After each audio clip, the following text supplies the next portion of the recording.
Welcome back to unexplored literature. आज हम इस वीडियो में डिस्कस करेंगे पेब्ला नेरूडा की poem what Spain was like के बारे में। अगर आपने चैनल को अभी तक सब्सक्राइब नहीं किया है तो do subscribe it and also hit the bell icon so that you won't miss any notification from the channel. Pablo Neruda एक चिलियन पोएट, डिप्लोमेट और पॉलिटिशियन थे जिन्होंने नोबेल प्राइज जीता लिटरेचर के अंदर 1971 में। He was born in child to a railway worker and उनके जो फादर हैं उन्होंने उसे बहुत डिस्करेज किया ताकि वो लिखना छोड़ दें, लेकिन उन्होंने लिखना नहीं छोड़ा and he started writing at the age of 13। तो वो लिखते गए एंड टाइम के साथ ही became the most famous poet. Starting में वो अपना जो वर्क था उसे पब्लिश करवाते थे न्यूज़पेपर और मैगजीन्स के अंदर, लेकिन बाद में जो उनका फर्स्ट पब्लिश्ड वर्क आया दैट वाज इन 1923 और जो उनका सेकेंड वर्क था that was 20 love poems and a song of despair जो कि पब्लिश हुआ था 1924 में, जिसके बाद उन्हें बहुत ज़्यादा पॉपुलैरिटी मिल गई थी। जब स्पेनिश सिविल वॉर स्टार्ट हुआ 1936 में तो जो नेरूडा थे उनको बहुत ज़्यादा इस चीज़ से दुख हुआ and he was deeply saddened by it. इन्होंने एक्टिवली पार्टिसिपेट भी किया इसके अंदर, जिसके ऊपर ये हमारा जो पूरा पोम है कि कैसे सिचुएशन था पूरे स्पेन के अंदर, क्या क्या वहाँ पे दिक्कतें चल रही थी और जो सारा वहाँ का ज्योग्राफी है और ये सारी चीज़ें पोम के अंदर नेरूडा ने डिस्क्राइब की है। इनके कुछ नोटेबल वर्क्स के नाम हैं the captain's verse, residence on earth etcetera. अब बात करते हैं इनके राइटिंग स्टाइल के बारे में कि ये जो पेब्लो नेरूडा थे वो लिखते कैसा थे। पेब्लो नेरूडा का राइटिंग स्टाइल बहुत ही सिंपल और डिस्टिंक्ट था। वो बहुत ही ऑर्डिनरी लैंग्वेज का यूज़ करते थे कॉम्प्लेक्सिटीज़ ऑफ लाइफ को दिखाने के लिए। उनके जो वर्क का फोकस था वो रहता था एवरीडे लाइफ के ऊपर कि जो नॉर्मल इंसान है वो आम अपनी ज़िंदगी में क्या कुछ करते हैं, ये सारी चीज़ें उनकी पोम्स के अंदर दिखती थी। बात करते हैं स्पेनिश सिविल वॉर के बारे में जिसकी वजह से उन्होंने ये पोम लिखा है। जो स्पेनिश सिविल वॉर है वो 1936 से लेकर 1939 तक चला, जो कि एक मिलिट्री रिवोल्ट था against the Republican government of Spain. कि जो रिपब्लिकन गवर्नमेंट थी स्पेन की उसके अगेंस्ट एक मिलिट्री रिवोल्ट हुआ था and it was supported by conservative groups of country. तो इसको सपोर्ट किसने किया? कॉन्जर्वेटिव्स ने। तो कैसे वहाँ पे पूरा रिबेल हुआ और ये जो सिविल वॉर में क्या क्या सारी चीज़ें हुई वो हमें पोएम में देखने को मिलेगा। ये जो पोएम है इसे 3 स्टेंजाज में लिखा गया है, जिसमें से पहला स्टेंजा 12 लाइन का है और बचे हुए 2 5-5 लाइन के हैं।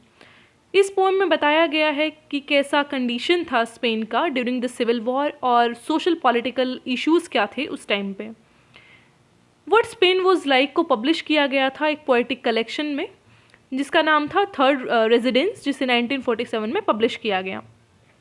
नेरूडा चिली में बॉर्न थे, लेकिन उनका जो लव था स्पेन के लिए वो बहुत ज़्यादा था क्योंकि ये उनकी फॉस्टर कंट्री थी। द वे स्पेन वॉज या फिर बोले व्हाट स्पेन वॉज लाइक, जो ये पोएम है वो स्टार्ट होती है विद डिस्क्रिप्शन ऑफ स्पेन कि जो स्पेन है वहाँ पे बहुत ज़्यादा कंडीशन वर्स हो चुका है क्योंकि सिविल वॉर ने क्या करा है, सारी चीज़ों को जो एक साइलेंस था, जो पीस था, उसे हैम्पर कर दिया है। Spain was a taut dry drum head daily beating a dull third flatlands and eagles nest silence laced by the storm. कि जो शांति है पूरी वो भंग हो चुकी है because of this civil war की कंडीशन। तो यहाँ पे जो पूरा एक ब्रूटैलिटी है, हार्डशिप्स है जो स्पेन के लोग फेस कर रहे हैं उसे हाईलाइट किया गया है। और ये जो सिंबल है taut, drum head, daily beating dull, flatlands, इनके थ्रू जो पोएट हैं वो यही बताना चाहते हैं कि बहुत ज़्यादा डिस्ट्रेस्ड कंडीशन आ गया है। कंडीशन ऑफ जो स्पेन है वो बहुत वर्स हो गया है। यहाँ पे शांति नाम की कोई चीज़ रही नहीं है, पूरी शांति भंग हो चुकी है। How much to the point of weeping in my soul, कि जो मेरी आत्मा है वो बहुत ज़्यादा रोती है इस चीज़ को देख के। कि जो पोएट हैं वो बहुत ज़्यादा सैड और पेन्ड फील करते हैं कंट्री के कंडीशन को देख के and he is totally disturbed by it. I love your hard soil your poor bread. फिर यहाँ पे डिस्क्रिप्शन स्टार्ट होता है स्पेन की ज्योग्राफी का कि जो तुम्हारी सॉइल है वो बहुत ज़्यादा इनफर्टाइल है, जो पूरा टेरेन है वो अच्छी क्रॉपिंग या फिर कहें प्लांटेशन है जो वहाँ पे अच्छा नहीं होता। योर पुअर ब्रेड कि यहाँ पे अच्छी जो है प्रोडक्शन नहीं हो पाता ब्रेड का या फिर बोले अनाज का। Your poor people how much in deep place, कि जो यहाँ पे गरीबी फैली हुई है। तो पूरा वो बता रहे हैं यहाँ पे कि इतना ज़्यादा कंडीशन बुरा हो गया है कि सारी जगह जो लोग हैं वो दुखी हैं और बहुत ज़्यादा गरीबी यहाँ पे फैल चुकी है। Of your wrinkled village motionless in time at your metallic meadows, कि यहाँ पे जो पूरा फार्मर्स हैं और लेबरर्स हैं वो बहुत ज़्यादा इकोनॉमिकली वीक हो चुके हैं।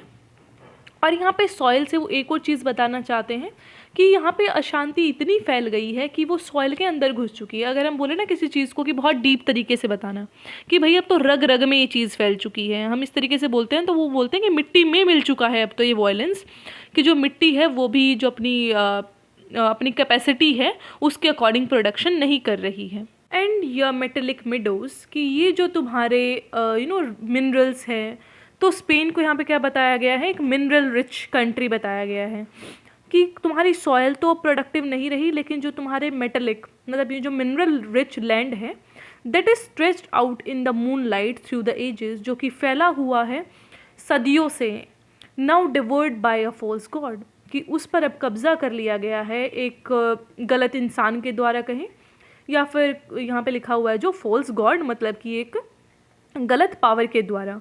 तो यहाँ पे वो जो गलत पावर है वो कौन है, वो है फेसिज्म, जो कि फेसिस्ट फोर्स जो डोमिनेट कर रहा था कंट्री को उसे शो करता है।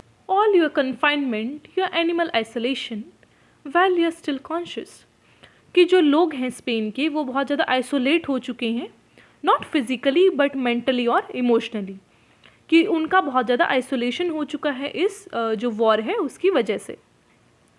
Surrounded by the abstract stone of silence, लेकिन हम कुछ नहीं कर पा रहे हैं, हम एक पत्थर की तरह हैं जो कि एक जगह पड़े हुए हैं, बस कुछ भी एक्टिविटी हम नहीं कर सकते, मतलब हम इस चीज़ को नहीं रोक पा रहे हैं। Your rough wine your smooth wine your violent and dangerous vineyards, तो यहाँ पे ड्यूअलिटी दिखाया गया है ये जो रफ वाइन और स्मूथ वाइन बोलकर, कि तुम्हारे अंदर ना नेगेटिव और पॉजिटिव एस्पेक्ट्स दोनों हैं। रफ वाइन किस चीज़ को बोला गया है यहाँ पे, पॉवर्टी डाउन ट्रॉडन कंडीशंस को, कि जो जो चीज़ें वहाँ पे गलत हो रही थी, गरीबी फैल रही थी, वायलेंस था, ब्लड शेड था, सब कुछ चीज़ें। लेकिन तुम्हारा स्मूथ वाइन की तरह भी एक नेचर है जो कि बताता है रिच कल्चर को, फूड को और लैंग्वेज ऑफ स्पेन को। योर वायलेंट एंड डेंजरस विनयार्ड्स, कि इसी वजह से यहाँ पे क्या हो रहा है, बहुत ज़्यादा वायलेंस फैल रहा है, मतलब ये जो पूरा सिविल वॉर है ना उसका कंडीशन बताया गया है कि ये जो सिविल वॉर है इसने पूरे देश को तबाह करके रख दिया है। Solar stone pure among the regions of the world, कि जो स्पेन है वो एक बहुत ही रेडिएटिंग सा प्लेस है जहाँ से लाइट जाती है पूरे वर्ल्ड के पार्ट्स में, and it is very pure and unadulterated, कि बहुत ही प्योर कल्चर वाला देश है। Spain strict with blood and metal, लेकिन अभी क्या हुआ है कि जो स्पेन है वहाँ पे बहुत ज़्यादा ब्लड शेड और वायलेंस फैल चुका है। यहाँ पे जो पोएट है उन्होंने एसेसिनेशन को भी शो किया है उनके फ्रेंड की, जिनका नाम था Garcia Lorca. Blue and victorious proletarian Spain made of petals and bullets, कि जो एक वर्किंग क्लास का स्पेन है ना वो विक्ट्रेस होके उभरेगा जो कि पेटल्स और बुलेट्स से बना है। अब देखो यहाँ पे क्या हुआ, यहाँ पे भी ड्युअलिटी शो किया गया है, दो अपोजिट वर्ड्स को यूज़ किया गया है। पेटल्स क्या होता है, पत्ते या फिर कहें पंखुड़ियाँ, जैसे किसी फ्लावर्स के हम पेटल्स बोलते हैं, तो वो कितने सॉफ्ट होते हैं, टेंडर होते हैं। लेकिन बुलेट क्या होता है, बुलेट एक वायलेंस का सिंबल है। तो ये दो अपोजिट चीज़ों को यूज़ किया है यहाँ पे पोएट ने, कि ये जो लोग हैं ना वो स्ट्रगल से इतने स्ट्रॉन्ग बन गए हैं अब कि अब इनको किसी चीज़ का असर नहीं होता। Now they are the strongest people in the world. Last line बहुत ही ऑप्टिमिज्म से भरा हुआ है, जहाँ पे जो पोएट है वो डिस्क्राइब करते हैं स्पेन को as unique, alive, asleep, resounding, कि जो स्पेन है वो बहुत ज़्यादा यूनिक और एक अलाइव कंट्री है। तो यहाँ पे जो पेबुला नेरूदा है वो स्पेन को चाहते हैं कि रिकॉग्निशन मिले, कि स्पेन को रिकॉग्नाइज़ किया जाए पूरे वर्ल्ड में, और उसको जो इम्पोर्टेंस एक मिलना चाहिए ना उसकी कल्चर की वजह से, लैंग्वेज की वजह से, या फिर जो भी उसका एक हिस्टोरिकल इम्पोर्टेंस रहा है वो उसको अभी मिलना चाहिए। पोम के अंदर दो मेन थीम्स हैं। पहला है वॉर एंड वायलेंस, जो कि हमने पूरी पोम के अंदर देखा भी कि कैसे जो पूरा एक ब्लड शेड का सिचुएशन बन जाता है तो लोगों के ऊपर कितना इम्पैक्ट पड़ता है, चाहे फिर वो सोशल हो, पॉलिटिकल हो, इकोनॉमिक हो, या फिर किसी तरीके का भी। देन इस पॉवर्टी की, इससे जो मैंने बताया इकोनॉमिक वाला लॉस, कि इससे यही नहीं होता कि लोगों की जान जा रही है, बल्कि जो लोग बच रहे हैं उस वॉर से, कैसे भी अपनी जान बचा रहे हैं, तो उनकी लाइफ बहुत ही बदतर हो जाती है। उनको कैसे रहना पड़ता है गरीबी के अंदर, वो सारा थीम भी इसके अंदर दिखाया गया है। बात करें सिंबल्स की, तो पहला सिंबल है मेटेलिक मिडोज, जिसके थ्रू उन्होंने दिखाया कि कैसे जो स्पेन है वो एक मिनरल रिच लैंड है। देन इज़ हार्ड सॉयल, जो कि इनफर्टिलिटी ऑफ सॉयल को दिखाता है। देन इज़ पीटर्स, जो कि pure heart of people of Spain show करता है कि जो लोग हैं वहाँ पे उनका कितना प्योर और अनएडल्ट्रेटेड सा नेचर और हार्ट है। देन इज़ बुलेट, जो कि ऑफ कोर्स वॉयलेंस का एक सिंबल है, वॉर का सिंबल है। ये था इस पोएम के बारे में। आई होप आपको ये जो पोएम है वो समझ आया होगा। अगर फिर भी कोई क्वेश्चंस या फिर क्वेरी है तो you can write that in the comment box. I'll try to answer them all. And please don't forget to subscribe the channel, like the video and share it with your friends and classmates. Thank you so much for watching till the end. Stay happy, stay blessed.